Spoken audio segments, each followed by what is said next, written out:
आज है 13 जुलाई 2025 दिन शनिवार। चलिए देखते हैं मध्य प्रदेश की 25 फटाफट बड़ी खबरों को। वीडियो को कहां से देख रहे हैं हमको कमेंट करके जरूर बताइएगा।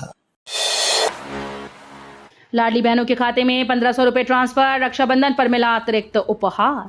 मुख्यमंत्री मोहन यादव ने उज्जैन की नलवा ग्राम पंचायत से लाडली बहना योजना की 26वीं किश्त जारी की। सिंगल क्लिक से प्रदेश की 1.27 करोड़ महिलाओं के खातों में 1543.16 करोड़ रुपए ट्रांसफर किए गए।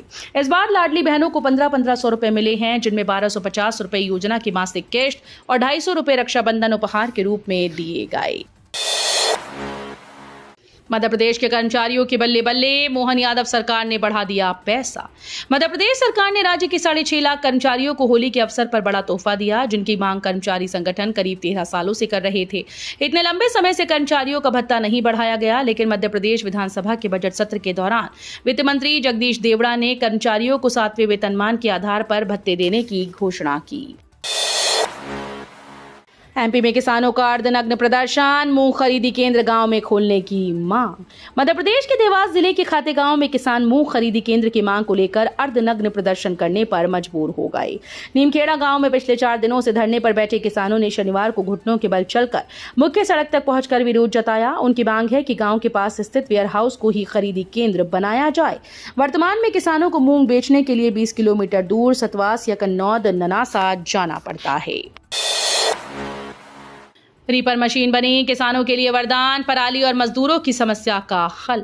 खेती किसानी में बढ़ती चुनौतियों के बीच अब तकनीक किसानों की मददगार बन रही है। ऐसी ही एक मशीन रीपर मशीन है, जो पराली की समस्या, मजदूरों की कमी और फसल कटाई में देरी जैसी समस्याओं का समाधान कर रही है। खासकर खरीफ सीजन के अंत और रबी सीजन की शुरुआत के बीच जब मजदूर समय पर नहीं मिलते, तब ये मशीन घंटे का काम मिनटों में कर देती है।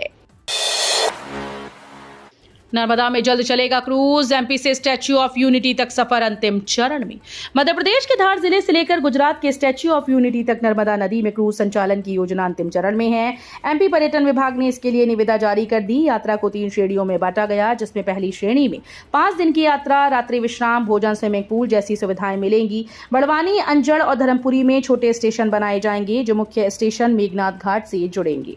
26 जनवरी निविदा की अंतिम तिथि है और 2026 के अंत तक ये जल पर्यटन मार्ग शुरू होने की संभावना है।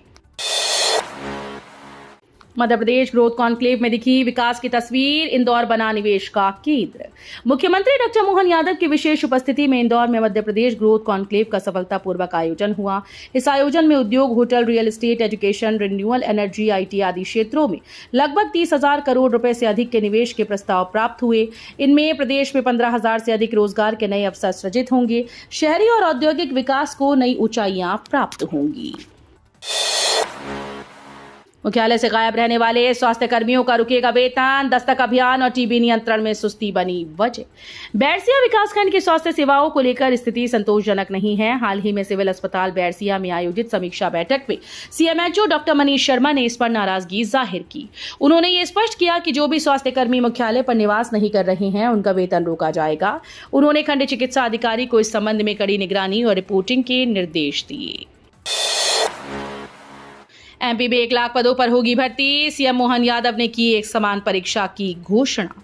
मुख्यमंत्री डॉक्टर मोहन यादव ने उज्जैन में बड़ी घोषणा करते हुए कहा कि मध्य प्रदेश में 1 लाख सरकारी पदों पर भर्ती की जाएगी और इसके लिए एक समान परीक्षा प्रणाली लागू की जाएगी। ये परीक्षा पारदर्शिता, समान अवसर और भर्ती प्रक्रिया में तेजी लाने के उद्देश्य से की जाएगी। उन्होंने कहा कि युवाओं को योग्यता के आधार पर उचित अवसर मिले, इसके लिए सरकार निरंतर प्रतिबद्ध है।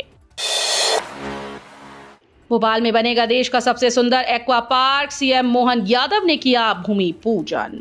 मुख्यमंत्री डॉक्टर मोहन यादव ने 12 जुलाई को भोपाल में अत्याधुनिक मछलीघर एक्वा पार्क का भूमि पूजन किया। ये नया एक्वा पार्क पुराने मछलीघर की यादों को सजोते हुए आधुनिक स्वरूप में लौटेगा। केंद्र सरकार ने प्रोजेक्ट के लिए 25 करोड़ जबकि राज्य सरकार ने 15 करोड़ का सहयोग दिया। कुल 40 करोड़ की ये परियोजना देश के सबसे सुंदर और तकनीक समृद्ध एक्वा पार्क में से एक होगी। ये मछलीघर भोपाल आने वाले पर्यटकों के लिए एक नया आकर्षण होगा और पुरानी पीढ़ियों की यादों को अगली पीढ़ी से जोड़ने का माध्यम बनेगा। एमपी की सभी अदालतों में लगेगी डॉक्टर अंबेडकर की तस्वीर, सरकार ने भेजा प्रस्ताव। मध्य प्रदेश की सभी अदालतों में अब डॉक्टर भीमराव अंबेडकर की तस्वीर लगाई जाएगी। राज्य के विधि और विधायी कार्य विभाग ने इस संबंध में हाईकोर्ट के रजिस्ट्रार जनरल को पत्र भेजकर अनुरोध किया। ये पहल ओबीसी एडवोकेट वेलफेयर एसोसिएशन की मांग पर की गई, जिन्होंने कोर्ट में अंबेडकर जी की तस्वीर लगाने की अपील की थी। सरकार की ये पहल बाबा साहेब के प्रति सम्मान और उनके संविधान निर्माण में योगदान को स्मरण करने के उद्देश्य से की गई। देवी अहिल्या विश्वविद्यालय इंदौर में 50 सालों की अंकसूची डिग्रीज होंगी ऑनलाइन, छात्रों को मिलेगा लाभ। देवी अहिल्या विश्वविद्यालय अब अपने 50 साल पुराने शैक्षणिक रिकॉर्ड को डिजिटल स्वरूप में संरक्षित करने जा रहा है। ये कदम विश्वविद्यालय द्वारा शिक्षा के आधुनिकीकरण की दिशा में एक बड़ी पहल मानी जा रही है। इस परियोजना के पहले चरण में वर्ष 1970 से लेकर 2020 तक के विद्यार्थियों की अंकसूचियों, डिग्रीज और टेबुलेशन चार्ट्स को डिजिटलाइज किया जाएगा। एमपी टूरिज्म बोर्ड को मिला नेशनल अवार्ड, पर्यटन नीति को मिली राष्ट्रीय मान्यता। मध्य प्रदेश टूरिज्म बोर्ड को रिस्पॉन्सिबल टूरिज्म मिशन के तहत राष्ट्रीय स्तर पर सम्मानित किया गया। मुंबई में आयोजित समारोह में एमपी को most effective and transformational initiative award मिला। मुख्यमंत्री मोहन यादव ने इसे प्रदेश के लिए गर्व की बात बताया। उन्होंने कहा कि यह सम्मान एमपी की नई पर्यटन नीति को मिली राष्ट्रीय मान्यता का प्रतीक है। एमपी विधानसभा का मानसून सत्र 28 जुलाई से पहला अनुपूरक बजट। एमपी विधानसभा का मानसून सत्र 28 जुलाई से शुरू होगा। इस दौरान सरकार अपना पहला अनुपूरक बजट पेश करेगी। अनुपूरक बजट 10,000 करोड़ के दायरे में रह सकता है। इस बजट में लोक निर्माण विभाग को विशेष रूप से क्षतिग्रस्त पुलों और पुलियों के निर्माण के लिए स्वीकृत योजनाओं के तहत अतिरिक्त राशि आवंटित की जा सकती है। मानसून सत्र 8 अगस्त तक चलेगा। इस सत्र में ई विधान के चलते विधायकों को टैबलेट दिए जा सकते हैं। सावन में महाकाल के दरबार में सीएम मोहन यादव ने की विशेष पूजा, मांगी प्रदेशवासियों के लिए खुशहाली। मध्य प्रदेश के मुख्यमंत्री डॉक्टर मोहन यादव ने सावन मास के शुभ अवसर पर उज्जैन स्थित श्री महाकालेश्वर मंदिर में भस्मारती दर्शन कर पूजा अर्चना की। विदेश प्रवास पर रवाना होने से पूर्व उन्होंने प्राचीन परंपरा के अनुसार बाबा महाकाल को साष्टांग दंडवत प्रणाम कर प्रदेशवासियों की समृद्धि और कल्याण की मंगल कामना की। मुख्यमंत्री डॉक्टर यादव ने सावन मास के इस विशेष दिन महाकालेश्वर ज्योतिर्लिंग के दर्शन कर प्रदेश की जनता की सुख शांति और उत्तम स्वास्थ्य की प्रार्थना की। मादा चीता नभा की मौत, कूनो में अब बचे 26 चीते। कूनो नेशनल पार्क में नामीबिया से लाई गई 8 वर्षीय मादा चीता नभा की 12 जुलाई 2025 को मौत हो गई। वो एक सप्ताह पहले अपने सॉफ्ट रिलीज बोमा में घायल अवस्था में पाई गई थी। माना जा रहा है कि ये चोट उसे शिकार के प्रयास के दौरान लगी। बताया जा रहा है कि नभा के दोनों बाएं पैरों में फ्रैक्चर हो गया था। अब कूनो में 26 चीते बचे हैं। स्वस्तिका इन्वेस्टमार्ट ने रिकॉर्ड वित्तीय प्रदर्शन के साथ बीएसई पर 30 साल पूरे किए। स्वस्तिका इन्वेस्टमार्ट लिमिटेड एक लिस्टेड स्टॉक ब्रोकिंग कंपनी ने बॉम्बे स्टॉक एक्सचेंज पर लिस्टेड होने के 30 वर्ष पूरे होने के उपलक्ष्य में बीएसई पर घंटी बजाकर जश्न मनाया। इस अवसर पर श्री सुनील न्याटी, चेयरमैन एवं एमडी स्वस्तिका इन्वेस्टमार्ट लिमिटेड ने बीएसई लिमिटेड के एमडी और सीईओ श्री सुंदर रामन रामामूर्ति और स्वस्तिका इन्वेस्टमार्ट लिमिटेड के सीईओ श्री पार्थ न्याटी के साथ मिलकर इस खास पल को चिन्हित किया। इजरायल में भारत का प्रतिनिधित्व करेंगे इंदौर के महापौर पुष्यमित्र भार्गव। इजरायल में 15 जुलाई से शुरू होने वाले 3 दिवसीय अंतर्राष्ट्रीय सम्मेलन मुनि वर्ल्ड 2025 में भारत का प्रतिनिधित्व इंदौर के महापौर पुष्यमित्र भार्गव करेंगे। आयोजन में विश्व भर के बड़े शहरों के महापौर, वरिष्ठ अधिकारी और नगरीय प्रशासन से जुड़े प्रतिनिधि शामिल होंगे। इंदौर में ठगी का नया तरीका, फर्जी कंपनी और आधार पैन कार्ड बनाकर बैंकों से ठगे 50 लाख रुपए।